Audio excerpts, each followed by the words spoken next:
దేవునికి మహిమ కలుగును గాక. మన వాక్యంలోకి వెళ్దాం. మరి అందరూ కూడా లూకాసు వార్త 2వ అధ్యాయము 8వ వచనం నుంచి కొన్ని వచనాలు మనం ధ్యానించుకుందాం. చిన్న ప్రార్థన చేసుకొని మన వాక్యంలోకి వెళ్దాం. Thank you Jesus. తండ్రి నీకే వందన. ఈ వాక్యం ధ్యానించుకుంటున్నా.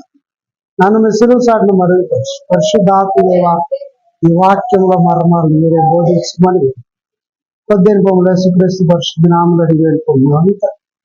ఆమేన్ ఆమేన్. చూసుకుందాం. లూకాసు వార్త 2వ అధ్యాయము మరి 8వ వచనం నుంచి దేవదూతలో గొర్రెల కాపరులు అనే వాక్యం మనం ధ్యానించుకుందాం. దేవదూతలు గొర్రెల కాపరులు అనే వాక్యం ధ్యానించుకుందాం. చదువుదాం. చిన్న ప్రార్థన చేసుకుని వాక్యం. Thank you Jesus. తండ్రి నీకే వందనాలు. ఈ వాక్యం ధ్యానించుకోవచ్చు. నన్ను మెస్సులు సాటిని మరియు పరిశుద్ధాత్మ వాక్యం మరొక మీరే బోధించమని 18 పరిశుద్ధ నామములో ఆమేన్. చదువుకుందాం. ఆ దేశములో కొందరు గొర్రెల కాపరులు పొలములో నుండి రాత్రి వేళ తమ మందను కాచుకొనుచుండగా ప్రభు దూత వారి యొద్దకు వచ్చి నిలిచెను. ప్రభు మహిమ వారి చుట్టూ ప్రకాశించినందున వారు మిక్కిలి భయపడిరి అంటే ఇక్కడ మరి ఆ దేశంలో కొందరు గొర్రెల కాపరులు ఎక్కడ ఉన్నారంట? వీళ్ళు పొలములో ఉండి రాత్రి వేళ తమ మందన కాచుకొని చుండగా. మొట్టమొదటిగా సువర్తమానం ఎక్కడికి వెళ్ళిందయ్యా అంటే గొర్రెల కాపర్ల కాడికి వెళ్ళింది. ఎక్కడికి వెళ్ళింది? గొర్రెల కాపర్ల కాడికి వెళ్ళింది. ఎవరు తీసుకెళ్లారు గొర్రెల కాపర్ల కాడికి ఈ సువర్తమానము అని అంటే? ఇక్కడ ఎవరు తీసుకెళ్లారంటే ప్రభు దూత అంటున్నారు. ప్రభు దూత అంటే ఇక్కడ ఈ వర్తమానము మనుషులు తీసుకెళ్ళలేదు. ఈ వర్తమానము మనుషులు తీసుకెళ్ళలేదు. మొట్టమొదటిగా యేసుక్రీస్తు ప్రభువారు మరి జన్మించినప్పుడు యేసుక్రీస్తు ప్రభువారు ప్రభువులకు ప్రభు జన్మించాడు అని వర్తమానము ఎవరు తీసుకెళ్లారయ్యా అంటే దేవదూత తీసుకెళ్ళిందంట. ఎక్కడ తీసుకెళ్ళింది? మొట్టమొదటిగా గొర్రెల కాపరి దగ్గరికి ఆ వర్తమానము తీసుకెళ్ళింది. ఈ గొర్రెల కాపరి దగ్గరికి వర్తమానము తీసుకెళ్ళినప్పుడు మరి గొర్రెల కాపర్ల దగ్గర ఏంటి విషయం జరిగింది? ఏ విషయమో ఇక్కడ జరిగింది. ఇప్పుడు చూద్దాం. 9వ వచనం. ప్రభు దూత వారి యొద్దకు వచ్చి నిలిచెను. ప్రభు మహిమ వారి చుట్టూ ప్రకాశించినందున వారు మిక్కిలి భయపడిరి. ఆమేన్. ఏం జరిగింది అక్కడ? ఎప్పుడైతే ప్రభు పుట్టాడనే వర్తమానము దేవదూత తీసుకొని ఆ పొలంలో ఉన్న ఆ గొర్రెల కాపరి దగ్గరికి వచ్చాడో వెంటనే అక్కడికి ఏమొచ్చిందంట? దేవుని మహిమ వచ్చిందంట. ఏమొచ్చింది? దేవుని మహిమ. దేవుని మహిమ అక్కడికి రాగానే ఆ మహిమను చూసి వాళ్ళు ఏం చేశారంట? భయపడిపోయారంట. ఏంటిది? ఎవరన్నా మామూలుగా ఈ లోకంలో ఒక పిల్లోడు పుట్టాడంటే అలాంటి మహిమ వస్తూ ఉందా?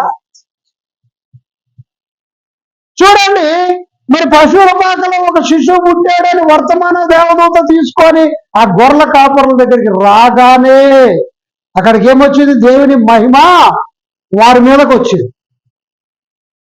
దేవుని మహిమతో వారు నింపబడడానికి దేవుని మహిమ వారి మీదకే వచ్చింది.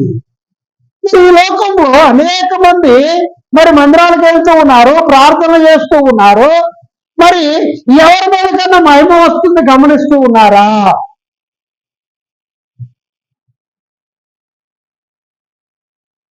ఇక్కడ ఎప్పుడైతే దేవదూత శుభవర్తమానము తీసుకొని మరి అక్కడికి వచ్చిందో వెంటనే వారి అందరి మీదకి ఏమొచ్చింది? దేవుని మహిమ. ఆ మహిమను వారు గమనించారు. అక్కడ ఆ మహిమను, దేవుని మహిమను అక్కడ గమనించారు. ఆ గమనించి వెంటనే ఏం చేస్తున్నారు? వాళ్ళు దేవదూత చెప్పిన మాట వింటూ ఉన్నారు. కూర్చొని పక్కన కనిపిస్తుంది. ఇక్కడ మనం చూసుకుందాం. ఇక్కడ మనము ఒక వచనం చూద్దాం.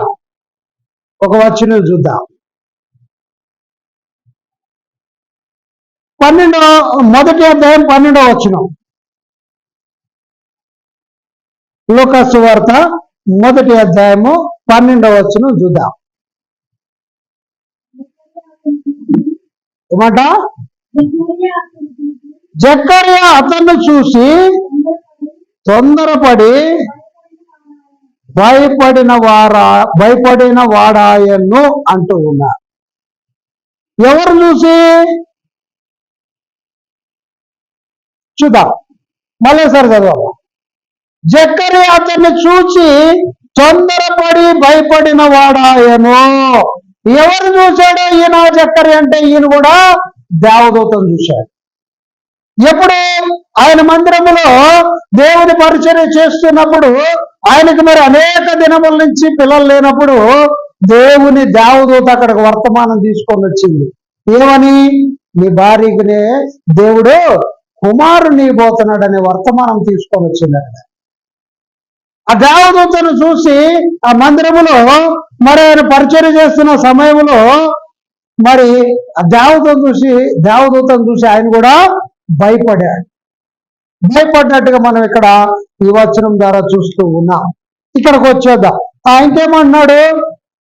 కానీ అయితే ఆ దూత భయపడకుడి, ఇదిగో ప్రజలందరికీ కలగబో మహా సంతోషకరమైన సువర్తమానము నేను మీకు తెలియజేయుచున్నాను. ఆమేన్. ఏంట? ప్రజలందరికీ కలగబోవు శుభవర్తమానము మీకు నేను తెలియపరచడానికి వచ్చాను. మీరందరూ భయపడొద్దు. మొట్టమొదటిగా ప్రతి ఒక్క మనిషిలో ఏముంటదంటే భయం ఉంటుంది. ఏముంటది? మంచి చూసినా భయమే, చెడు చూసినా భయమే.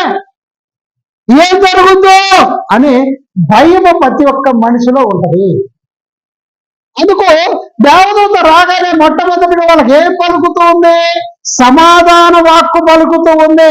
భయపడకుడి, మీరు భయపడద్దు, మీకందరికీ మంచి శుభవార్త తీసుకొచ్చా నేను, ఎంత మాత్రం కూడా మీరు భయపడాల్సిన అవసరం లేదని ఇక్కడ మొట్టమొదటిగా ధైర్యం చెప్తూ ఉంది దేవదూత. ఎప్పుడైనా నువ్వు ప్రార్థన చేస్తున్నప్పుడు కానీ, నీ ఇంట్లో ఉన్నప్పుడు కానీ, నీ దగ్గరికి దేవదూత వచ్చినప్పుడు నువ్వు భయపడాల్సిన అవసరం లేదు. ఎందుకు భయపడకూడదు అనంటే, దేవదూత నీ ఇంట్లో నీ దగ్గరికి వచ్చిందంటే ఏం తీసుకొని వస్తుంది? అక్కడికి శుభవర్తమానము తీసుకొని వస్తూ ఉంది.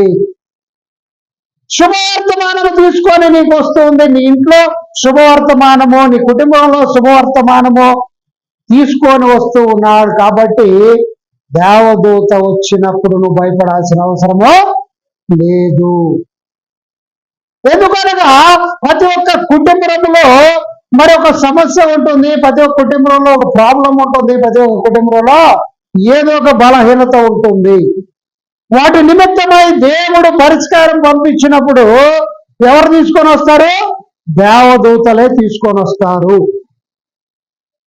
దేవదూత తీసుకొని వచ్చి నీకు ఇచ్చినప్పుడు నువ్వు భయపడవద్దు అని మొట్టమొదటిగా వాళ్ళు పలికే మాట ఏంటి? నీకు శుభవచనము పలుకుతూ ఉన్నారు. భయపడవద్దు, నీకోసం నేను శుభవర్తమానము తీసుకొని వచ్చా. దేవదూత వస్తే శుభవర్తమానమే తీసుకొని వస్తారు, కానీ ఎప్పుడు కూడా నీకు దురావార్త ఎప్పుడు కూడా తీసుకొని రారు. వాళ్ళు ఏం చేస్తారంట? శుభవర్తమానం తీసుకొని వచ్చారు. ఇక్కడ జక్కరేకు కూడా శుభవర్తమానం తీసుకొని వచ్చారు. మరి ఇక్కడ కూడా మరి గొల్లలకు కూడా శుభవర్తమానం తీసుకొని వచ్చారు. గొల్లలు కూడా చూడగానే భయపడ్డారు. లేదయ్యా మీరు భయపడద్దు, మీకు శుభవర్తమానం తీసుకొని వచ్చాను. మరి ఇక్కడ జక్కరేకు కూడా చూస్తే నీకు శుభవర్తమానమే తీసుకొచ్చా, నువ్వు భయపడద్దు అని చెప్పారు అక్కడ. కాబట్టి శుభవర్తమానము తీసుకొని రావటానికి మరి వారు ముందు ఉంటారు. ఇక్కడ మనం ఒక వచనం చూద్దాం. ఆదికాండం 12:8 ఆదికాండం 12:3 ఆదికాండము 12వ అధ్యాయము 3వ వచనం చూద్దాం. నిన్ను ఆశీర్వదించు వారిని ఆశీర్వదించదను, నిన్ను దూషించు వారిని శపించదను. భూమి యొక్క సమస్త వంశములు నీ యందు ఆశీర్వదింపబడునని అబ్రహాముతో అనగా. హల్లెలూయా.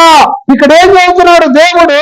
నిన్ను ఆశీర్వదించే వారిని నేను ఆశీర్వదిస్తా, ఎవరైతే నిన్ను దూషిస్తారో వారిని నేను శపిస్తా అంటున్నా. ఎప్పుడు కూడా ఒకటే విషయం గుర్తుపెట్టుకోవాలా, దైవ సేవకుల్ని ఎప్పుడు కూడా దూషించే ప్రయత్నం ఎవరు చేయకూడదు. దూషించే ప్రయత్నము ఎప్పుడు చేయకూడదు. ఎప్పుడైతే దైవ సేవకుల్ని దూషిస్తావో వెంటనే నీ మీదకి ఏమొస్తుందంట? శాపం వస్తుందంట. దేవుడు శాపాన్ని రిలీజ్ చేస్తా అన్నాడు. నువ్వు ఎప్పుడైతే నిన్ను దీవించేవారు నీ మీద శుభవచనాలు పలికేవారు వారిని నేను దీవిస్తా. ఒకవేళ నిన్ను కానీ ఎవరన్నా దూషిస్తే వారిని ఏం చేస్తారంట? మళ్ళీ సరే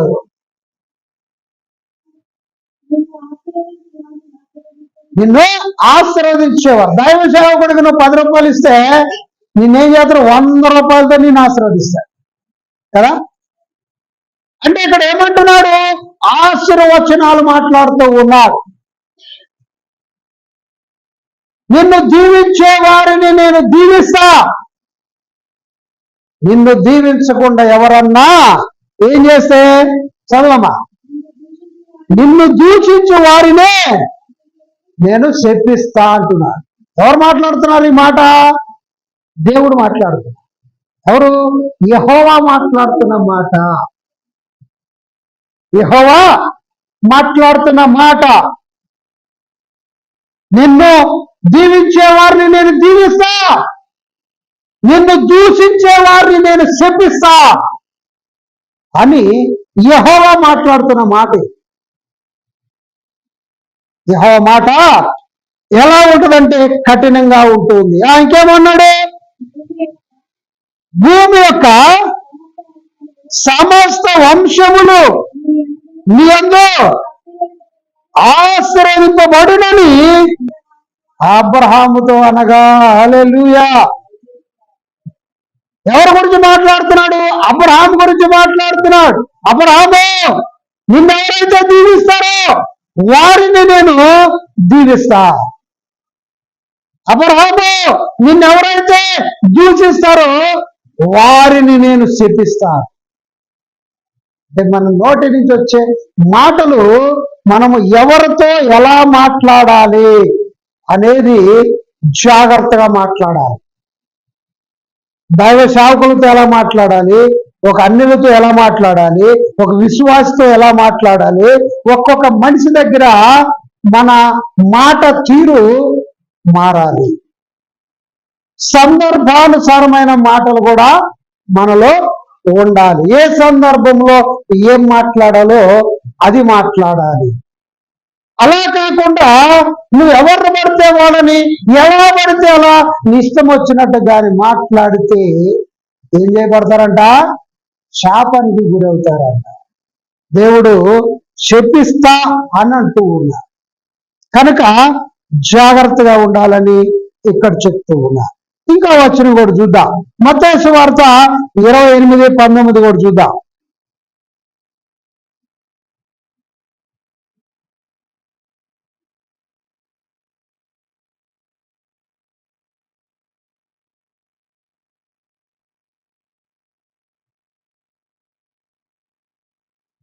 మత్తయి సువార్త 28:19.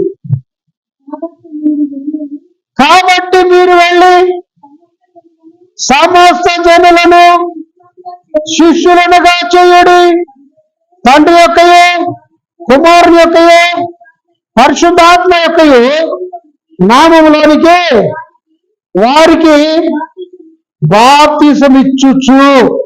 ఏం చేయాలంట? మీరు వెళ్ళి సమస్త జనులను శిష్యులనుగా చేయాలా. దేవుడు మనల్ని ఈ భూమి మీదకి ఎందుకు తీసుకొచ్చాడు తెలుసా? ఇక్కడ వాళ్ళకి ఎవరికన్నా దేవుడు నిన్ను ఈ భూమి మీద ఎందుకు పుట్టించాడు? దేవుడి ప్రణాళిక ఏమి లేకుండా పుట్టించాడు అనుకున్నావా? లేదు. దేవుడి ప్రణాళిక ఒకటే ఉంది. దేవుడి ప్రణాళిక చొప్పుననే నువ్వు ఈ భూమి మీదకి వచ్చి ఉన్నావు. దేవుడి ప్రణాళిక లేకుండా నువ్వు ఈ భూమి మీదకి రాలేదు. అయితే ఇక్కడ దేవుడి ప్రణాళిక చొప్పున నిన్నేం చేయమంటున్నాడు? ఇప్పుడు చదవమ్మా. కాబట్టి మీరు వెళ్ళి సమస్త జనులను శిష్యులనుగా చేయండి అంటున్నాడు. అంటే సమస్త జనులను ఏం చేయాలా? శిష్యులుగా చేయాలి. శిష్యులు అంటే ఎవరు? యేసుక్రీస్తు ప్రభువారితో తిరిగిన వారిని శిష్యులు అన్నారు కదా. అంటే దేవుని సువార్త ప్రకటించేవారు. మరి నువ్వు వెళ్ళి సువార్త ప్రకటిస్తున్నావా? నీ పక్కన ఉన్నోళ్ళు కానీ, నీ ఇంటి పక్కన ఉన్నోళ్ళు కానీ, నీ ఎదురున్నోళ్ళు కానీ ఎవరన్నా నశించిపోతున్న వారికి నువ్వు సువార్త ప్రకటిస్తున్నావా? దేవుడు చెప్తున్నాడు ఏంటంటే నశించిపోతున్న ఆత్మలను రక్షించాలా. రక్షించాలంటే ఏం చేయాలి? నువ్వు దేవుని వాక్యాన్ని వాళ్ళకి చెప్పాలా. దేవుని దగ్గరికి రాండయ్యా మీరు బాగుపడతారు, ఇదిగో ఇలా ఉంటే నశించిపోతారు అని చెప్తూ ఉన్నారు. మరి నువ్వు ఎంతమందిని దేవుడి సన్నిధికి నడిపించా? ఇప్పుడు ఇక్కడ చెబుతున్నాడు కదా, కాబట్టి మీరు వెళ్ళి సమస్త జనులను శిష్యులనుగా చెయ్యుడి, తండ్రి యొక్కయో కుమారుని యొక్కయో పరిశుద్ధాత్మ యొక్కయో నామములోనికి వారికి బాప్తిసం ఇవ్వండి. బాప్తిసం ఏ విధంగా ఇవ్వాలా? తండ్రి యొక్కయో కుమారుని యొక్కయో పరిశుద్ధాత్మ నామములో బాప్తిసం ఇవ్వబడుతుంది. దానికి ముందు ఏం చేయాలా? వాళ్ళకు సువార్త చెప్పాలా, వాళ్ళని దేవుని సన్నిధికి నడిపించాలి. ఇప్పుడు ఇక్కడ మరి సువార్త ప్రకటించే పని ఎవరిది? సువార్త ప్రకటించే పని ఎవరిది? ఇక్కడ ఉన్న ప్రతి ఒక్కళ్ళ మీద సువార్త ప్రకటించే పని ఉంది. ప్రతి ఒక్క విశ్వాసి కూడా వారు పనిచేసే దగ్గర కానీ, లేక వారి చుట్టుపక్కల ఉన్న వారిని కానీ, ఇరుగు పొరుగు వారిని కానీ ఎవరైతే రక్షణ లేకుండా నశించిపోతూ ఉన్నారో ఆ నశించిపోతున్న వారికి మీరు సువార్త ప్రకటించాలా. ఏం చేయాలా?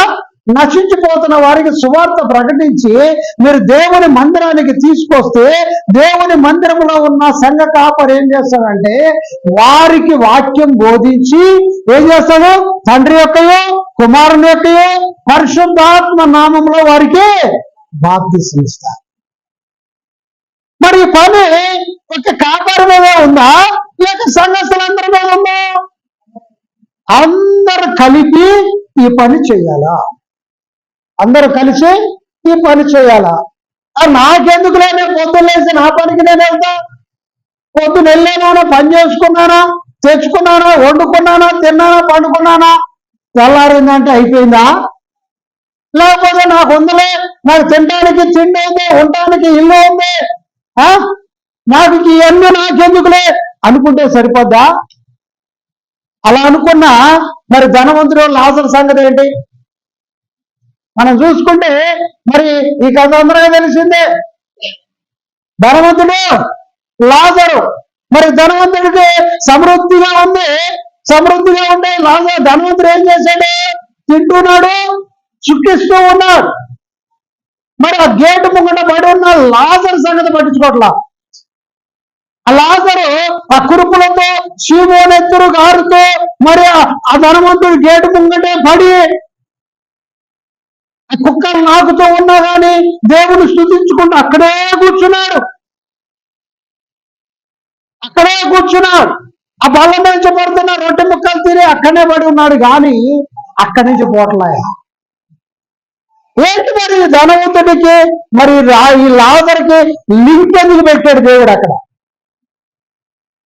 ఈ ధనవంతుడికి లాజరుకు లింక్ ఎందుకు పెట్టాడు దేవుడు అని అంటే, ఈ లాజరు విషయంలో ఏ రోజన్నా కొంచెమన్నా కనికరము చూపిస్తాడేమో ఈ ధనవంతుడు చూద్దామని దేవుడు అక్కడే పెట్టాడు. అక్కడి నుంచి పానివట్లా గేటు ముంగటే కూర్చోబెట్టాడు. ఈయన చూసుకుంటే పోతూ ఉన్నాడు, వస్తూ ఉన్నాడు, తింటూ ఉన్నాడు, సుఖిస్తూ ఉన్నాడు. కానీ ఏ రోజు కూడా ఆ ధనవంతుడు ఈయన అసలు పట్టించుకోవాలి. మరొకనొక దినాన మరి లాజరు చనిపోయాడు, మరి ధనవంతుడు కూడా చనిపోయాడు. ఎక్కడ పోయారు వీళ్ళిద్దరు?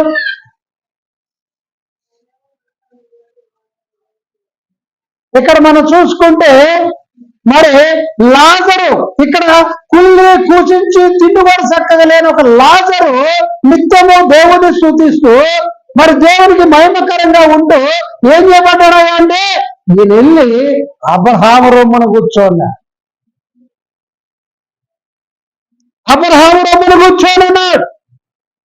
మరి ధనవంతుడు కూడా చనిపోయి ఎక్కడికి వెళ్ళాడు? ఆ అగ్నిలో పోయి మలమల మాడుతూ ఉంటే, ఇదేంద్రా బాబు, నేను ధనవంతుడిని కదా, నేను గొప్పవాడు కదా, ఇలాంటి ప్లేస్ లో ఉన్నానంటే అని చూసుకుంటే తిరిగి అట్లా పైకి చూస్తే పైన ఎక్కడ ఉన్న లాజరు తండ్రి కుడి పార్శ్వంలో కూర్చొని ఉన్నాడు. ఇదేంటి ఆయన చూస్తేనేమో నా గేటు కాడ తిండి తిప్పలు లేకుండా కుళ్ళి కుసించిపోతున్నా లాజరు ఏంటి పోయి దేవుని సన్నిధిలో కూర్చున్నాడు. నేను ఇంత గొప్ప ధనవంతుడిని, నేనేంటి మరి వచ్చి అగ్నిలో పడి ఉన్నానా అని చూసుకుంటున్నా. అప్పుడు చూసుకుంటే ఏం చేస్తాడు? అప్పుడు చూసుకుంటే ఏమన్నా ఉపయోగం ఉంటుందా అంటే ఏమి లేదు అక్కడ. అప్పుడు ఏమన్నాడు?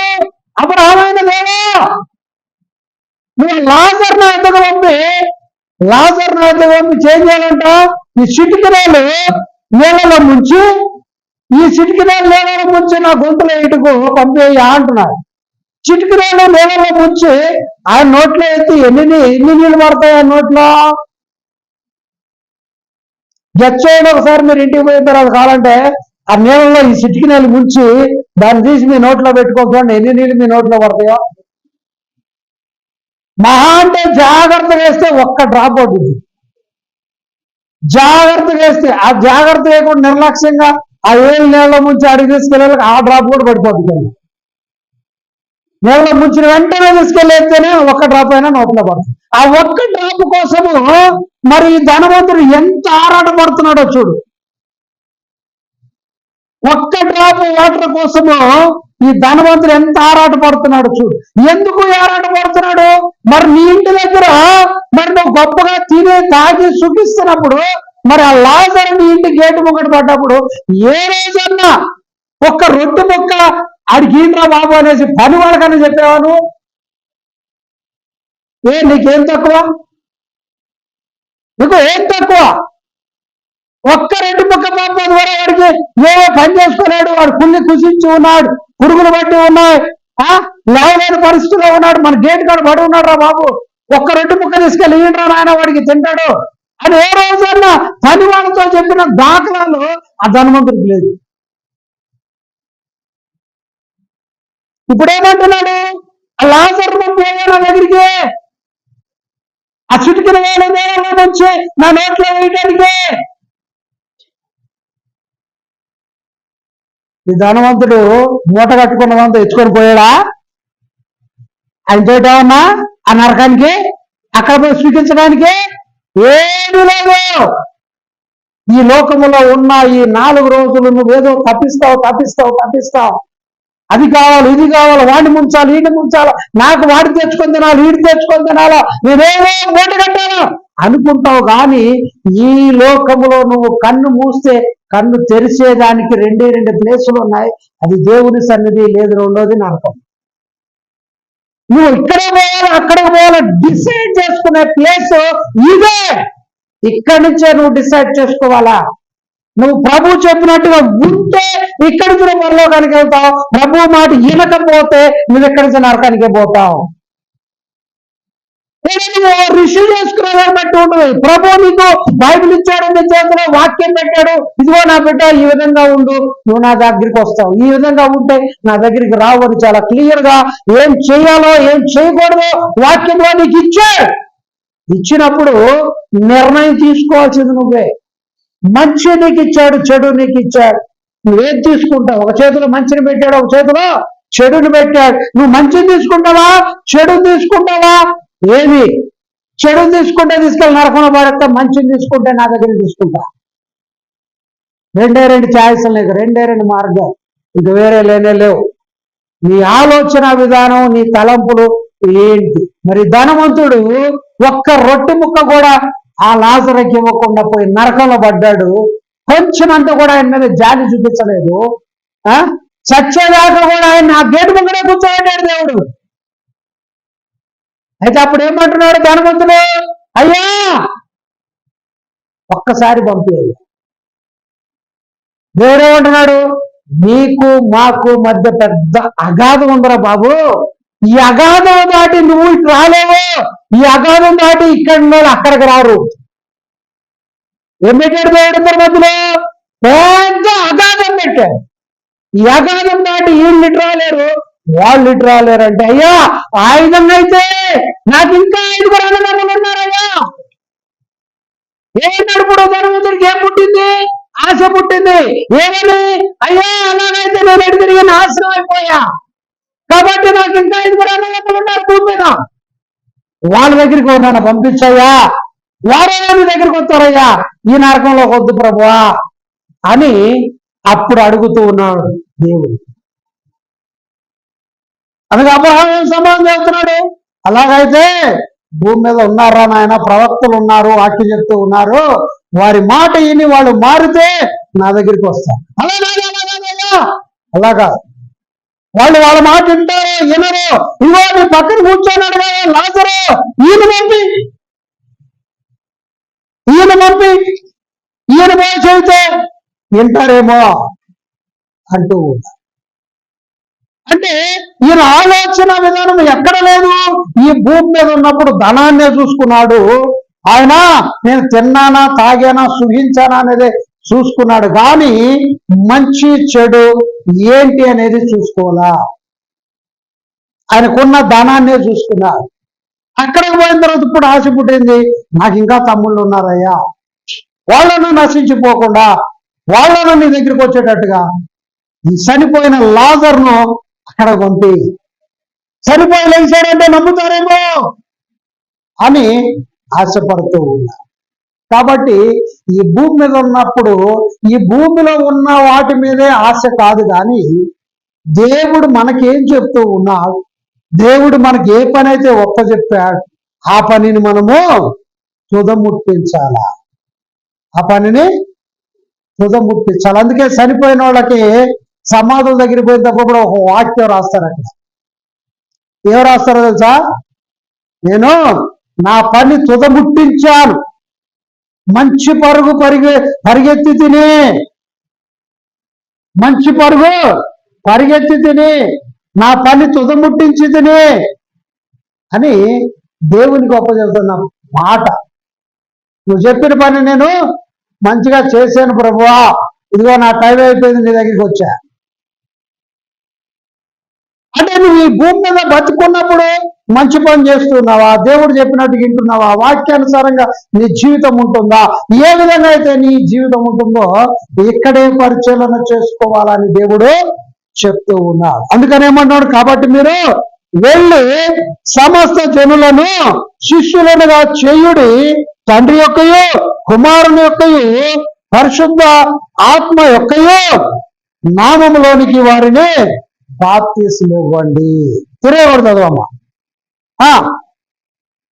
నేను మీకు ఏ సంగతులను ఆజ్ఞాపించుతునో వాటినన్నిటినీ గాయకొనవలెనని వారికి బోధించుడి. ఇదిగో నేను యుగ సమాప్తి వరకు సదాకాలము మీతో కూడా ఉన్నానని. హల్లెలూయా. ఏం చేయాలండి ఇక్కడ? దేవుడు నీకు ఏ విషయం అయితే చెప్తున్నాడో దాన్ని ఏం చేయాలంటే నువ్వు పాటించాలా. చాలా మంది ఇతరులకు మంచి మాటలు చదువుతారు కానీ వాళ్ళు ఎవరు పాటించరు. ఇతరులకి చదువుతారు కానీ వీళ్ళు మాత్రం పాటించరా. వేరే వాళ్ళకి చెప్పి నువ్వు పాటించకపోతే ఎలా ఉంటుంది? నువ్వు కూడా పాటించాలి. అందుకని ఏమన్నాడు ఇక్కడ ప్రభు? మళ్ళీ సార్ చదువమ్మా. నేను మీకు ఏ సంగతులను ఆజ్ఞాపించుతునో వాటన్నిటినీ గైకొనవలెనని. హల్లెలూయా. ఏం చేయాలా? గైకొనాలా. నేను చెప్పినవన్నీ నువ్వు చెయ్యాలా. నువ్వు చేయకుండా లేకుండా గమ్మునుంటే కుదరదు. నేను చెప్పినవి అన్ని కూడా నువ్వేం చేయాలా? చెయ్యాలా. వాటన్నిటినీ గైకొనవలెనని వారికి బోధించుడి. ఇదిగో నేను యుగ సమాప్తి వరకు సదాకాలము మీతో కూడా ఉన్నానని వారితో చెప్పుడు. అంటే ఆయన నీకు తోడుగా ఉంటాడు. వేరే వాళ్ళకి పోయి సువార్త చేస్తే వాళ్ళు ఏమనుకుంటారు? వేరే వాళ్ళ కాడికి పోయి ప్రభు గురించి చేస్తే వాళ్ళు ఏమనుకుంటారు అని నువ్వు భయపడాల్సిన అవసరం లేదు. నువ్వు అలాంటి తలంపు నేను పోయి వాళ్ళకి చెప్పాలనే తలంపు నీలోకి రాగానే దేవుడు ఏం చేస్తాడంట? నీతో వస్తాడంట. ఆమేన్. ఏమన్నాడు ఇక్కడ? నీతో సదాకాలం నేనుంటా. నువ్వు ఎప్పుడైతే నేను పోయి చెప్పాలనే తలంపు నీకు వస్తుందో వెంటనే ఆయన నీకు తోడొస్తాడు. మరి ఇక్కడ దేవదూతను పంపలేదా? మరి రక్షకుడు పుట్టాడని చెప్పడానికి గొర్రెల కాపర్ల కాడికి దేవదూతను పంపలేదా? మరి ఇక్కడ జక్కర్య దగ్గరికి నీకు కుమారుని ఇవ్వబోతున్నా అనే మాట చెప్పడానికి దేవదూతను పంపలేదా? మరి వాళ్ళు నీకు తోడుండి నువ్వు పోయి ఇతరులకు సువార్త చెప్తూ ఉంటే, దేవుని గురించి చెప్తూ ఉంటే వాళ్ళు నీకు తోడు ఉంటారు. ఎవరు? దేవుడు. దేవుని ఆత్మ నీకు సదాకాలం తోడు ఉంటాడు. చాలా క్లియర్ గా ప్రభు ఇక్కడ చెప్తూ ఉన్నాడు. ఇంకేమన్నాడు? ఇంకా ముందుకెళ్దాం. మార్కు సువార్త మొదటి అధ్యాయము 15వ వచనం కూడా చూద్దాం.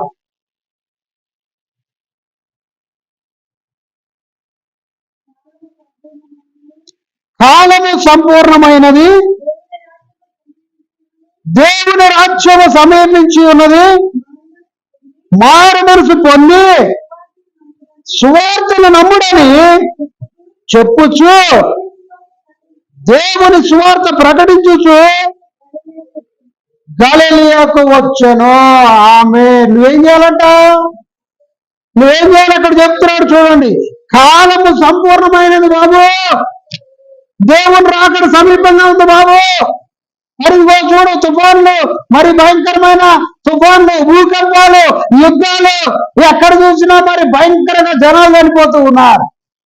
ఇవన్నీ దేవుడు రాకడకు సూచనలు రా బాబు. కాలము సంపూర్ణమవుతుంది. మరి దేవుడు రాకడ సమీపంగా ఉంది. మరి అంతా కూడా నాశనమయ్యే పరిస్థితికి వస్తూ ఉంది అని నువ్వేం చేయాలంట? చెప్పాలని పని. అందుకని ఏమన్నాడు? కాలము సంపూర్ణమై ఉన్నది, దేవుని రాజ్యము సమీపించి ఉన్నది. ఆమేన్. దేవుని రాజ్యము సమీపించి ఉన్నది. ఈ పాపాత్మల రాజ్యం అంతా పోవడానికి సిద్ధంగా ఉంది. ఈ పాపాత్మల రాజ్యం అంతా పోవటానికి సిద్ధంగా ఉంది. దేవుని రాకడ సమీపంగా ఉంది అని నువ్వు చెప్పాలా. ఇంకేమన్నాడు? సమీపంగా ఉందని మారు మనసు పొందుడి, సువార్త నమ్ముడని చెప్పుచు దేవుని సువార్త ప్రకటించుచు గలిలయకు వచ్చాను. ఏం చేయాలా? ప్రభు రాకడ సమీపంగా ఉంది. తొందరగా మీరు అందరూ ఏం చేయాలి? మారు మనసు పొందండి అని చెప్పాలి. మారు మనసు లేనివాడు, మారు మనసు లేనోళ్ళకి మారు మనసు పొందండి అని చెప్పాలి. రక్షణ లేనోళ్ళకి రక్షణ పొందండి అని చెప్పాలి. నీలో మారు మనసు లేకపోతే నువ్వు దేవుని రాజ్యానికి వారసులుగా పనికిరావు. చాలా మంది అనుకుంటారు మారు మనసే ఉండదు. నాకేందంటే నేను కొన్ని సంవత్సరాల నుంచి చర్చికి వెళ్తున్నా. అంటే చర్చికి వెళ్ళడం నీకేమైనా బిరుదు అనుకుంటున్నావా? బిరుదు కాదు. చర్చికి వెళ్ళడం నీకేమీ బిరుదు కాదు. చర్చికి వెళితే నువ్వు పరలోకం వెళ్తావు అనేది కూడా వాస్తవం కాదు. ప్రభువు చెప్పిన మాట వినాలా, నీలో మారు మనసు రావాలా. నువ్వు ఎప్పుడైతే మారు మనసు పొంది ప్రభు ఆజ్ఞను పాటిస్తావో అప్పుడే నువ్వు దేవుని రాజ్యానికి కాదు. యెహోవా వాక్కు ఎవరైతే నిర్లక్ష్యం చేస్తారో వారు వెళ్ళటానికి అవకాశం ఉంది. వాక్కు అలాంటిది. వాక్కు ఎప్పుడైతే నువ్వు నిర్లక్ష్యం చేస్తావో నువ్వు విడవబడే వారిలో ఉంటావు. ఇంకా వచనం చూద్దాం. కొలసీలకు రాసిన పత్రిక 1వ అధ్యాయం 23వ వచనం. కొలసీలు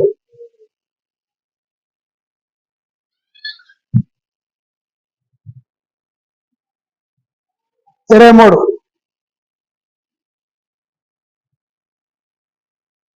పునాది మీద కట్టబడిన వారై స్థిరముగా ఉండి మీరు విన్న వాటియు ఆకాశము క్రింద ఉన్న సమస్త సృష్టికి ప్రకటింపబడి ఉండుటయు ఈ సువర్తమాన కలుగు నిరీక్షణ నుండి తొలగిపోక విశ్వాసమందు నిలిచి ఉండవలెను అంటున్నాడు. ఏం చేయాలట? నీ పునాది గట్టిగా ఉండాలా. పునాది వేయకుండా బిల్డింగ్ కడితే ఏమైంది? పునాది గట్టిగా లేకపోయేలకే ఏం చేయబడింది? అది కూలిపోతుంది. అంటే నువ్వు మరి పునాది గట్టిగా ఉండాలి. నీ పునాది గట్టిగా ఉండాలి. తీసారా కొలసీలు? కొలసీలు 1వ అధ్యాయము 23వ వచనం. మరి చదువుకుందాం. పునాది మీద కట్టబడిన వారై స్థిరంగా ఉండాలా. దేవుని దగ్గరికి వచ్చాము, మేము చర్చికి వచ్చామండి, కూర్చున్నామండి, పోయామండి అంటే నీ పునాది గట్టిగా ఉండదు. నీ పునాది గట్టిగా ఉండదు. నీ పునాది గట్టిగా ఉండాలంటే ఏం చేయాలా? వాక్యం ఎలా ఉందో, వాక్యం ఏం చెబుతుందో దాన్ని పాటించాలా. వాక్యము ఏం చెబుతుందో దాన్ని పాటించాలి. అప్పుడు నీ పునాది స్థిరంగా ఉంటుంది. నీ ఇష్టం చేస్తే స్థిరంగా ఉండదా? నీ ఇష్టం చేస్తే స్థిరంగా ఉండదు. పునాది స్థిరంగా ఉండి మీరు విన్నట్టు ఆకాశము క్రింద ఉన్న సమస్త సృష్టికి ప్రకటింపబడినట్టు ఈ సువార్త వలన. ఆకాశము కింద అంటే ఎక్కడ? ఈ భూమి మీద కదా. ఆకాశం కింద ఏముంది? ఆకాశం పైన ఉంది, కింద భూమి ఉంది. ఈ భూమిలో ఉన్న వాళ్ళందరికీ ఏం చెప్పాలా? సువార్త చెప్పాలా. నువ్వు ఎంతమందికి సువార్త చెప్పావు? నువ్వు ఎంతమందికి సువార్త చెప్పావు? రేపు మరి అక్కడ ప్రభు దగ్గరికి వెళ్ళినప్పుడు లెక్క అడుగుతాడు. అక్కడ ఏం పెట్టుకుంటాడో తెలుసా? ఇక్కడ జీవగ్రంథం ఉంటుంది. మొట్టమొదటిగా నీ పేరు జీవగ్రంథంలో ఆడుతూ చూస్తాడు. ఆ జీవగ్రంథంలో పేరు తీసిన తర్వాత ఇక్కడ ఇంకో గ్రంథం ఉంటుంది. ఈ గ్రంథంలో నీ చిట్టా ఉంటుంది అనమాట. నువ్వు ఎప్పుడెప్పుడు ఏం చేసావు, ఎక్కడ అబద్ధాలు ఆడే, ఎక్కడ మోసాలు చేసావు, ఎక్కడ దొంగతనాలు చేసావు, నువ్వు చెప్పిన వాక్యం వినకుండా ఆజ్ఞాతిక్రమం ఎక్కడ చేసావు, ఇవన్నీ కూడా రాసి ఉంటుంది అక్కడ. ఎప్పటి నుంచి రాసి ఉంటాయో తెలుసా? నువ్వు ఎప్పుడైతే దేవుణ్ణి తెలుసుకున్నావో అక్కడి నుంచి నీ చిట్టా ఉండదు. అంతకు ముందు అన్ని ఏం చేశాడు? దేవుడు క్షమించేశాడు. నువ్వు దేవుని తెలుసుకోకముందు దేవుని దగ్గరికి వచ్చి ప్రభా ఇప్పటి వరకు నాకేం తెలుసు, పాపం చేశాను, నన్ను క్షమించు, ఇదిగో ఈ రోజు నుంచి నీతో నడుస్తా అని నువ్వు ఎప్పుడైతే అన్నావో ఆ రోజుకే ఆ పాపాలన్నీ క్షమించేశాడు. అక్కడి నుంచి చిట్ట రాస్తాడు లెక్క. ఏం చేస్తాడు? అక్కడి నుంచి చిట్ట లెక్క రాస్తాడు. నువ్వు బాప్తిజం తీసుకున్నా కాడి నుంచి, నువ్వు మారు మనసు పొందిన కాడి నుంచి లెక్క తీసుకుంటాడు. అక్కడి నుంచి నువ్వు చేసే పొరపాట్లు అన్నీ రాసేస్తాడు అక్కడ. నువ్వేమన్నా దగ్గర ప్రమాణం చేశారా బాబు, ఈ రోజు నుంచి నేను చేయను ప్రభా అన్నావు, నేను అక్కడ వరకు నువ్వు చేసిన పాపాలన్నీ నేను క్షమించేసా కదా, మళ్ళీ ఇవన్నీ నువ్వు చేసి నాకు చెప్పాడు. ఇవన్నీ చేసే చెప్పాడు. మరి అప్పుడేం సమాజం చెప్తాను? దానికి ముందే క్షమించేశాడు, దానికి ముందే క్షమించేశాడు. మరి ఇప్పుడు ఎందుకు నువ్వు వాళ్ళు పాపం చేశా అని ఆయన లెక్క అడుగుతాడు. ఆయన లెక్క అడిగినప్పుడు నువ్వు లెక్క చెప్పాల్సి వస్తుంది. అందుకని ఏం చేయాలా? ఇక్కడ సువార్త లెక్క అడుగుతాడు. నువ్వు ఎంతమందికి సువార్త చెప్పావు, ఎంతమందిని దేవుని సన్నిధికి నడిపించావు, ఎంతమందిని రక్షణలోకి నడిపించేవని అక్కడ అడుగుతాడు. సువార్త వలన కలుగు నిరీక్షణ నుండి తొలగిపోక విశ్వాసమందు నిలిచి ఉండిన ఎడల. ఎక్కడ నిలిచి ఉండాలి? నువ్వు విశ్వాసంలో నిలిచి ఉండాలా. దేవుని మీద నీకు విశ్వాసం ఉండాలి గట్టిగా. ఆ విశ్వాసంలో నువ్వు నిలకడగా నిలిచి ఉండాలి. ఆ విశ్వాసంలో నువ్వు నిలకడగా నిలిచి లేకపోతే మళ్ళీ నీకే ఉపయోగము? ఎక్కడ పోవాలా? ధనవంతుడు పోయిన ప్లేస్కి వెళ్ళాలా, ధనవంతుడు పోయిన ప్లేస్కి వెళ్ళాలి. లాజరు ఉన్న ప్లేస్కి వెళ్ళాలంటే నువ్వేం చేయాలా? విశ్వాసంలో నిలకడగా ఉండాలి. ప్రభు చెప్పిన సువార్త నువ్వు ప్రకటించాలి. నువ్వు ఎక్కడికో ప్రకటించాల్సిన అవసరం ఏమీ ఉండదు. నీ పక్కనే ఉంటారు ఎవరు? రక్షణ లేరు. ఎందుకు వాళ్ళు నీ పక్కన పెడతారో తెలుసా? ఈడ మరి ధనవంతుడికి పక్కన గేటు దగ్గర లాజర్ని ఎందుకు పెట్టాడు? అది తెలుసుకోవాలని. అరే బాబు నీకు నేను ధనం ఇచ్చాను, నేను నన్ను మర్చిపోతున్నావు, ఇగో ఇటు చూడరా బాబు ఏమి ఇవ్వనా, నీ గేట్ కాడ కూర్చొని నన్ను స్తుతిస్తున్నాడు, నువ్వు వాడిని తెలుసుకో, నన్ను సిగ్గు తెచ్చుకోరా బాబు అంటే. ఆయన ఏడికి సిగ్గులేదు. ఎందుకని? అన్ని రోజులు చూసి పట్టించుకుంటే కదా. అలాగే ఆ ధనవంతుడికి లాజర్ని ఎట్లా పెట్టాడు, నీకు కూడా ఎవరినో ఒకళ్ళు పెడతాడు. అర్థమవుతుందా? నీకు కూడా ఎవరినో ఒకళ్ళు పెడతాడు. నీకు తోడు రక్షణ లేని నీ దగ్గర పెడతాడు. వాళ్ళని ఎప్పుడు తీసుకొస్తామని చూస్తూ ఉంటాడు. వాళ్ళకి నువ్వు సువార్త చేస్తావా, వాళ్ళని మందిరం తీసుకొస్తావా, వాళ్ళకి బాప్తిసం నేర్పిస్తావా, వాళ్ళని దేవుళ్ళ నడిపిస్తావా? లేదా.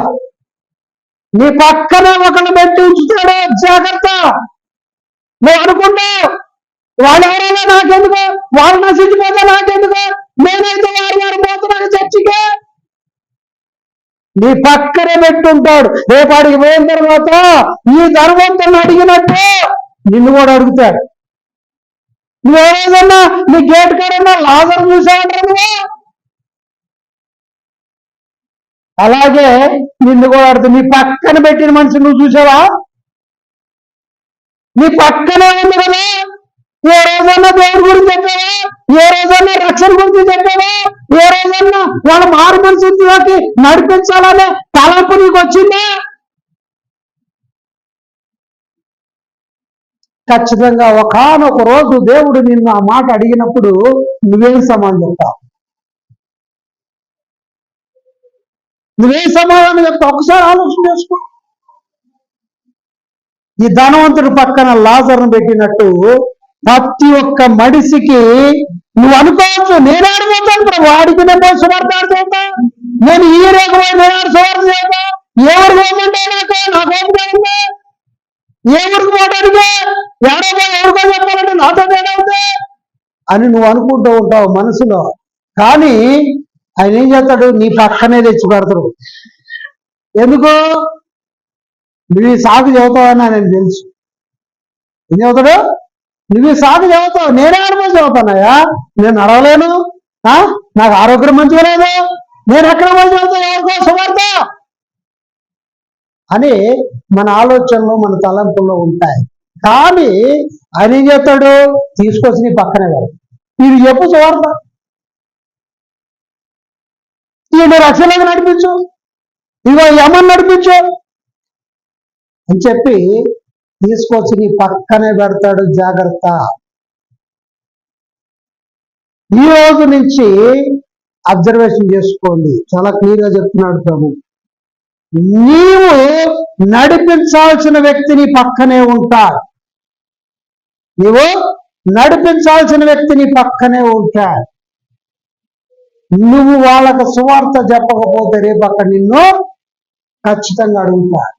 నీ పక్కనే పెట్టి ఆ లాజర్ని ఏ విధంగా అయితే ధర్మవంతుడు పక్కన పెట్టాడో అలాగే నీవు చెప్పడానికి నీ పక్కన ఎవరినో పెట్టి ఉంటాడు.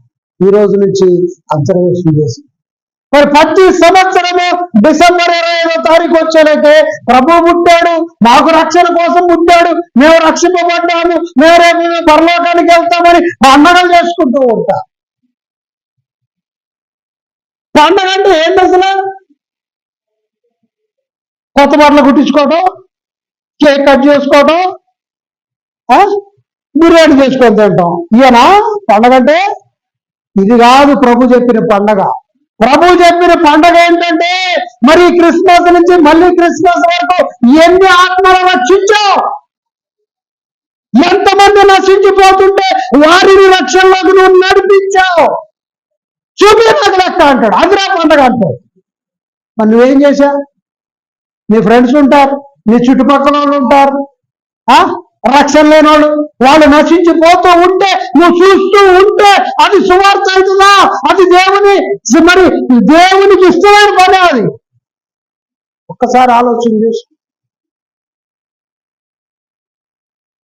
ఈ డిసెంబర్ 25వ తారీఖున 2025 డిసెంబర్ 25వ తారీఖు సెమీ క్రిస్మస్ లేక క్రిస్మస్ జరుగుతూ ఉందంటే ఈ క్రిస్మస్ నుంచి మళ్ళీ 2026 క్రిస్మస్ వరకు నువ్వు అన్ని ఆత్మలు రక్షిస్తావు.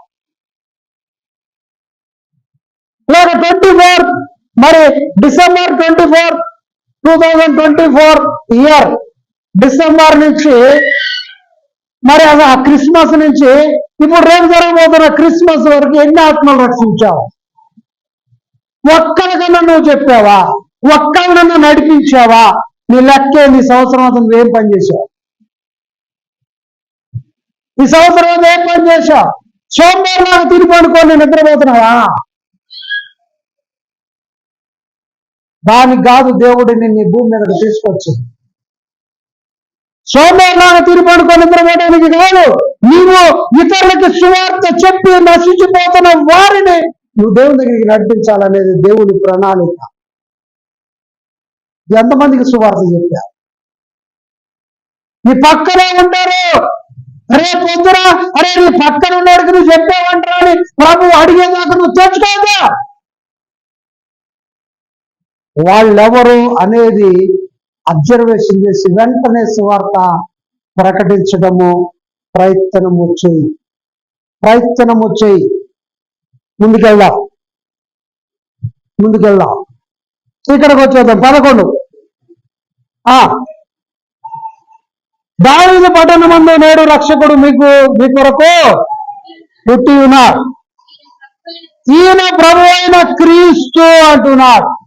దావీదు పట్టణమందు నేడు మీ కొరకు రక్షకుడు పుట్టి ఉన్నాడు అంటే యేసుక్రీస్తు ప్రభు వారిని ఈ లోకానికి ఎందుకు పంపాడు?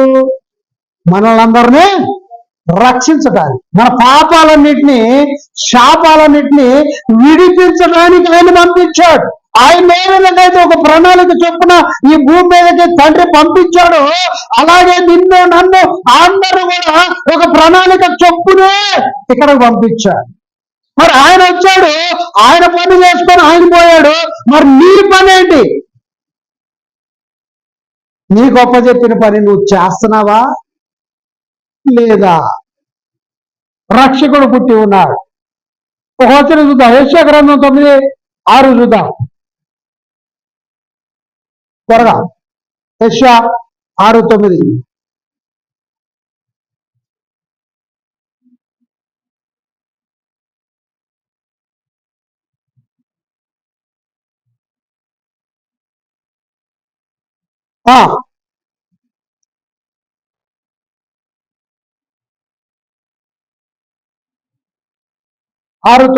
యెషయా 6:9.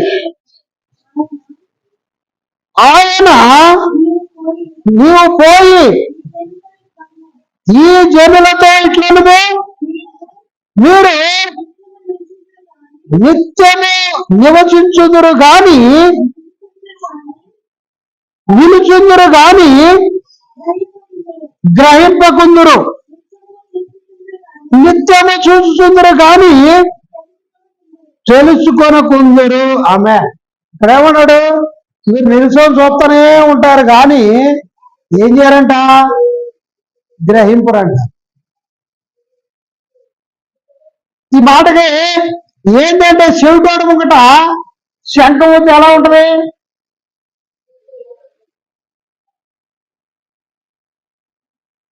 ఈ మాటకు అర్థం అదనమాట. ఏమంటా?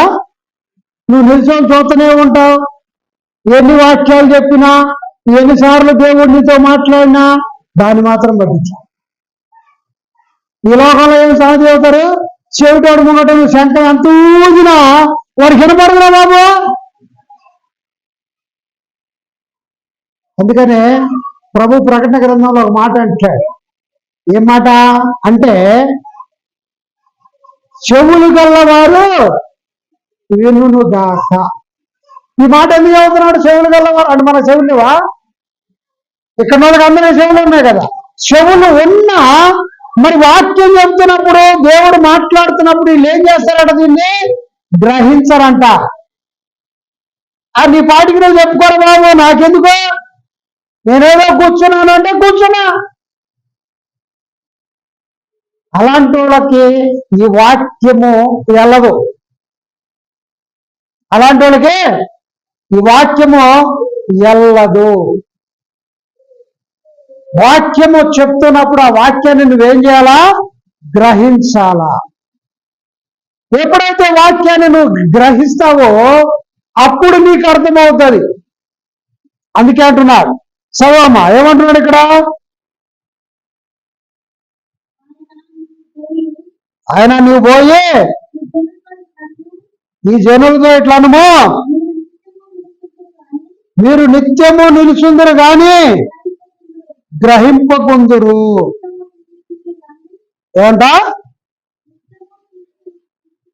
నిత్యము చూసుదురు గాని తెలుసుకొనకుందురు. ఏం చేస్తారంట? తెలుసుకోకుండా ఉంటారు. ఎన్ని చెప్పినా, ఏది చెప్పినా నువ్వు అసలు ఆలోచన అంటూ చేయకపోతే నీకేమర్థమవుతుంది? ఉదాహరణకు ఎవరినో నీకు మంచి తెలిసిన మనిషి వచ్చేసి, అమ్మా నువ్వు చాలా బాగున్నావమ్మా, చాలా అందంగా ఉన్నావమ్మా, నువ్వు చెప్పిన పాట చాలా బాగుంటావమ్మా అని చెప్పి నిన్ను 4 మాటలు పొగిడి ఆ బాల్కన్లోకి వెళ్ళి కింద దూకమ్మా అన్నాను. దూకేతవా? చెప్పాలి ఎవరైనా. దూకేతవా? ఎందుకు దూకో? అక్కడి నుంచి దూకితే చచ్చిపోతారో కాలు ఇరుతుందో నీకెలా తెలుసు? నీకు ఎలా తెలుసు? అప్పుడు ఏం చేసావు? నువ్వు బుద్ధికి పని చెప్పి ఆలోచన చేశావు. అర్థమవుతుందా? ఏ నుంచి దూకమంటున్నాడు. దూకితే నేను కాలు ఇరుగుద్దో, చెయ్యి ఇరుగుద్దో, చచ్చిపోతాను అని ఏం చేశావు? ఆలోచన చేశావు. ఆలోచన చేసావు కాబట్టి దూకనన్నావు. ఆలోచన చేయకపోతే ఏం చేస్తావు? ఆ దూకేయడం దూకేస్తావు. అలాగే దేవుడు వాక్యము చెప్తున్నప్పుడు, దేవుడు మాట్లాడుతున్నప్పుడు, దేవుడు ఏం మాట్లాడుతున్నాడు, ఏం చెబుతున్నాడు, ఏం చేయాలా, ఏది నాకు మంచి, ఏది నాకు చెడు అని నువ్వేం చేయాలంట? ఆలోచించాలా. నువ్వు ఆలోచన చేస్తేనే గ్రహింపు వస్తుంది. ఆలోచన చేయకపోతే గ్రహింపు ఎట్లా వస్తుంది? వాక్యం ఇక్కడ ప్రభు చెప్తూనే ఉంటాడు, నీ పాటికి నువ్వు నిర్లక్ష్యంగానే ఉంటావు, దాన్ని వినవో, దాన్ని పాటించవో, దాన్ని గ్రహించవో అంటే నీకు ఉపయోగం ఏంటి?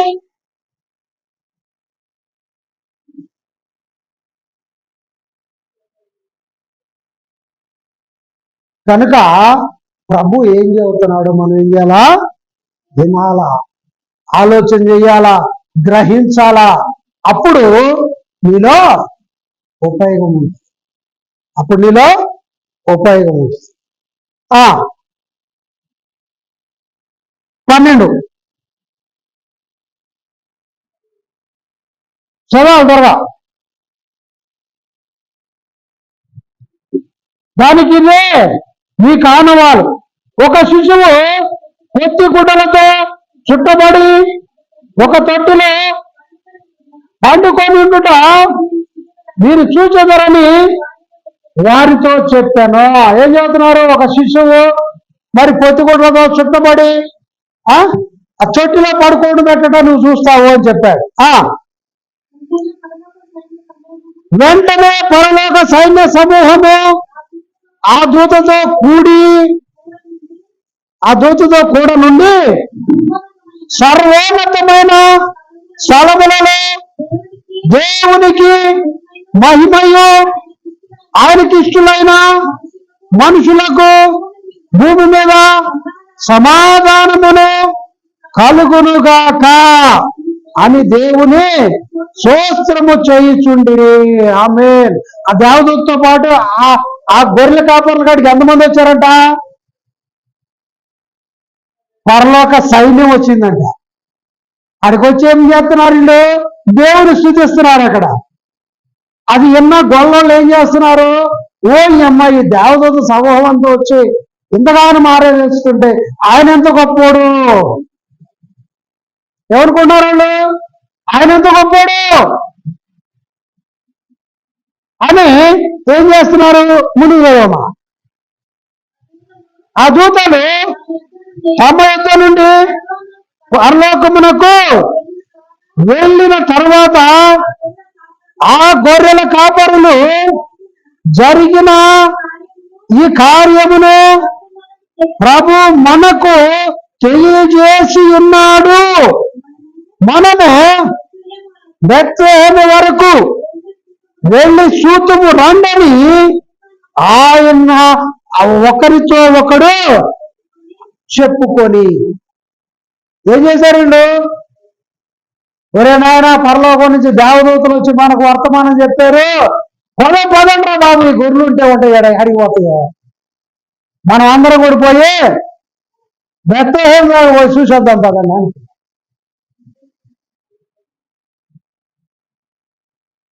వాళ్ళకి అప్పటికి రక్షణ ఉందా? అప్పటికి యేసుక్రీస్తు ప్రభువారు తెలుసా? మరెందుకు పరిగెత్తారు వాళ్ళు? చూడండి, ఒక దేవదూత వచ్చి వర్తమానము చెప్పగానే ఎలా పరిగెత్తుతున్నారో వాళ్ళు. అలాంటి నమ్మకము నీలో ఉండాలి. ఇంకేమన్నాడు? చదువు. త్వరగా వెళ్ళి మరియను యోసేపును తోట్లో పండుకొని ఉన్న శిశువును చూసిరి. హల్లెలూయా. త్వరగా పరిగెత్తుకుంటూ వెళ్ళి మరి వాళ్ళ తల్లిని, మరియను యోసేపును తోట్లో పడుకున్న శిశువును చూసిరి. ఎవరు చూశారు? వీళ్ళు గొల్లోళ్ళు, గొర్రెలు వేసుకుంటున్న గొల్లోళ్ళు. మొట్టమొదటిగా వర్తమానం వాళ్ళకి ఎందుకు పోయిందో తెలుసా? వాళ్ళు వినగానే నమ్మేస్తారు. వాళ్ళు వినగానే నమ్మేస్తారు.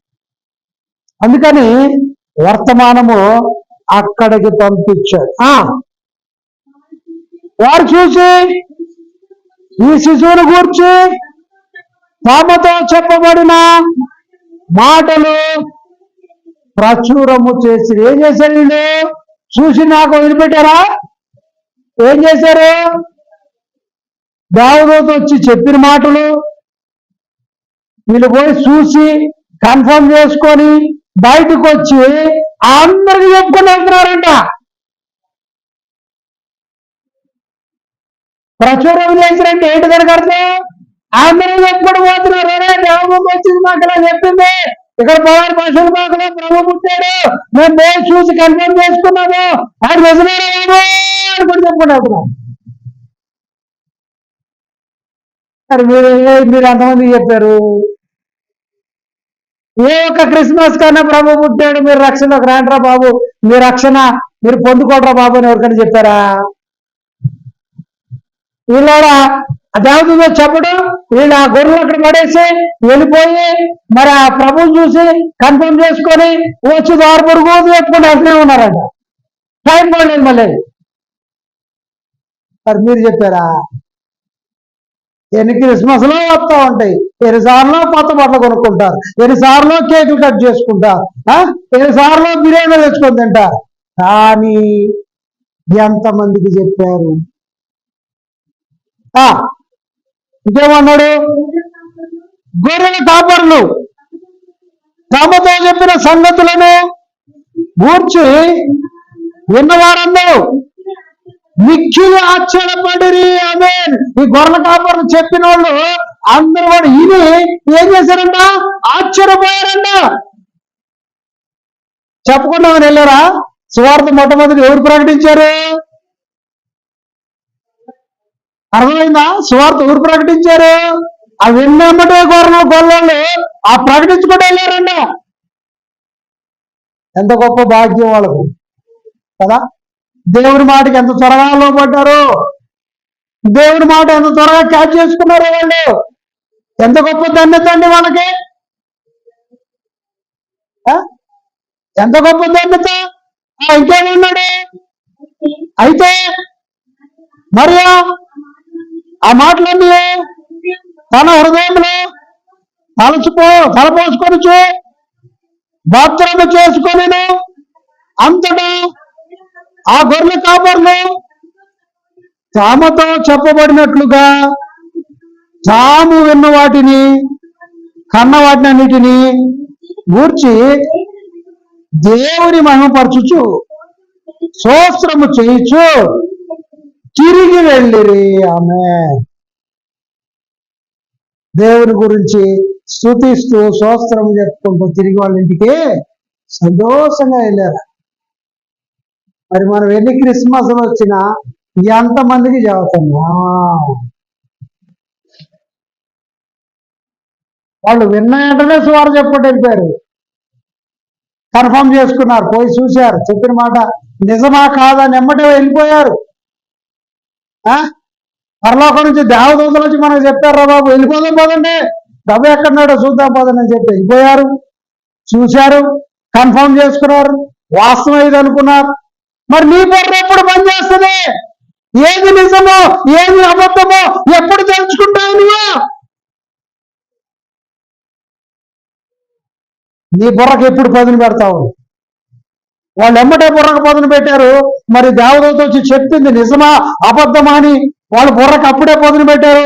నడవండి, గొర్రెలు పోయి ఆగిపోతాయి, మనం పోదమ్మా చూద్దాం, నిజమా అబద్ధమా అని చెప్పేసి వెళ్ళిపోయారు, చూశారు, కన్ఫర్మ్ చేసుకున్నారు, దేవదూత చెప్పింది నిజమేరా బాబు అనుకున్నారు. దాన్ని దారి పొడుగుతో చెప్పుకుంటూ వెళ్ళిపోయారు. దారి పొడుగుతో చెప్పుకుంటూ వెళ్ళారు, అనేక మందికి చెప్పారు. అది ఆ ఎన్న వాళ్ళు ఆశ్చర్యపోయే రీతిగా చెప్పారంట. వాళ్ళు చూడండి ఎంత గొప్పగా చెప్పారో వాళ్ళు. మరి ఎన్న వాటినే ఎన్నవారే ఆశ్చర్యపోయారు. ప్రార్థన చేసుకున్నాం, కళ్ళు మూసుకున్నట్లయితే ప్రార్థన చేసుకుందాం. మరి ఈరోజు మరి ఇక్కడ గొర్రెల కాపర్లకి వర్తమానం వెళ్ళింది. మరి ఈరోజు మీ అందరికి కూడా వర్తమానం వెళ్ళింది. నీ పక్కనే ఉన్నారు. మరి ఆ లాజర్ లాగా ధనవంతుడికి పక్కనే లాజర్ను పెట్టినట్టుగా నీ పక్కనే ఎవరినో నీకు అప్పచెప్పున్నాడు నువ్వు సువార్త చెప్పడానికి, వారిని దేవుడి సన్నిధికి నడిపించడానికి నీకు ఎవరిని పెట్టి ఉన్నాడో ఈరోజు నువ్వు పరిశీలన చేసుకుంటావా? పరిశీలన చేసుకుంటావా? కళ్ళు మూసుకొని, ప్రభువా మరి ధనవంతుడికి లాజర్ను పెట్టినట్టు మరి నాకెవరిని పెట్టావయ్యా? నాకెవరినో పెట్టానని చదువుతున్నావు కదయ్యా, నాకు చూపించయ్యా, నేను వాళ్ళకి సువార్త చెప్పాలి, వాళ్ళు నశించిపోకుండా మీ రాజ్యానికి వారసులు చేయాలా? ఒక్క నిమిషం కళ్ళు మూసుకొని నువ్వు పరిచయం చేసుకుంటావా? ఇప్పటి వరకు నేను నిర్లక్ష్యం చేశాను ప్రభా, ఈ రోజు నుంచి నేను ఆలోచన చేస్తా, ఈ రోజు నుంచి ఆలోచన చేస్తా. మరి ఆ గొల్లోళ్ళు అప్పుడే ఆలోచన చేశారు, వెళ్ళారు, ఈ వర్తమానం నిజమా అబద్ధమా అని టెస్ట్ చేశారు. మరి అది నిజమే అని ప్రభు పుట్టాడని తెలుసుకొని అక్కడి నుంచే సువార్త ప్రకటించి దారి పొడుగుతో వాళ్ళ ఇంటికి వెళ్ళేదాకా కూడా కనపడ్డ వాళ్ళకి అందరికీ చెప్పుకుంటూ ఆశ్చర్యపోయే రీతిగా చెప్పుకుంటూ మరి వెళ్ళారు ప్రభు. నేను కూడా ఆ విధంగా కన్ఫర్మ్ చేసుకొని ఆలోచన చేసి నేను కూడా సువార్త చెప్పడానికి నీ కృపను నాకు చూపించు ప్రభు అని నీ హృదయంలో చిన్న ప్రార్థన చేసుకుంటావా? ఇప్పటి వరకు నిర్లక్ష్యంగా ఉన్నానయ్యా, ఇదిగో ఈ రోజు నుంచి ఈ క్రిస్మస్ మొదలుకొని మళ్ళీ క్రిస్మస్ వరకు అనేక ఆత్మలను మీ సన్నిధికి నడిపించే వారిగా ఉంటాను ప్రభా అని నువ్వు తీర్మానం చేసుకుంటావు. అలా అలాగా తీర్మానం చేసుకున్నట్లయితే నీ కుర్చీ పైకి లేపినట్లయితే నీకోసం నేను ప్రార్థన చేస్తాను. Thank you Jesus, thank you Jesus. నీకోసం నేను ప్రార్థన చేస్తాను. ప్రార్థన చేసుకుందాం. Thank you Jesus. తండ్రి మీకే వందనాలు, స్తుతి స్తోత్రములు. ఇదిగో ఎన్న వాక్యాన్ని బట్టి మీకు వందనాలు తండ్రి. గొల్లలు ఏ విధంగా అయితే ఆలోచన చేసి ఆయన వెళ్ళి ప్రభువుని కన్ఫర్మ్ చేసుకొని సువార్త ప్రకటించారు, అలాగే నాయన ఇదిగో ఇక్కడ ఈ వాక్యమైన వారందరూ కూడా ఆయన తీర్మానం చేసుకొని కూర్చే పైకి లేక మిమ్మల్ని కనపరుస్తున్న ప్రతి ఒక్క బిడ్డను కూడా పేరు పేరు వస్తున్న జ్ఞాపకం చేసుకోండి అయ్యా. ఇప్పటి వరకు నిర్లక్ష్యంగా ఉన్నారేమో, ఇది మొదలుకొని నాయన మీ సువార్త ప్రకటించడానికి కన్ఫర్మ్ చేసుకోవడానికి ఆలోచన చేయడానికి నా ప్రభా ఆ బిడ్డలకు మీ కృపను దాయిచ్చే ప్రతి ఒక్క బిడ్డను కూడా పేరు పేరు వస్తున్న జ్ఞాపకం, చేతులు లేపిన వాళ్ళు లేపని వాళ్ళు ఇదిగో నాయన ఈ వాక్యం వింటున్న ప్రతి ఒక్క బిడ్డ ఎవరైతే తీర్మానం చేసుకుంటూ ఉన్నారో వారందరికీ ఈ కృపను చూపించి ఆయన వారు సువార్త ప్రకటించి మీ సన్నిధికి నడిపించినారు. మీరు నాయన దోల సింహాసనం మీద లెక్క అడుగుతారు, ఆ లెక్క ఒప్పజెప్పే వారిగా ఉండుటకు మీ కృపను దయచేయమని వేడుకుంటాం. కొద్దింపం లేసి పరిశుద్ధ నామం వేడుకున్నాం. ఆమేన్, ఆమేన్.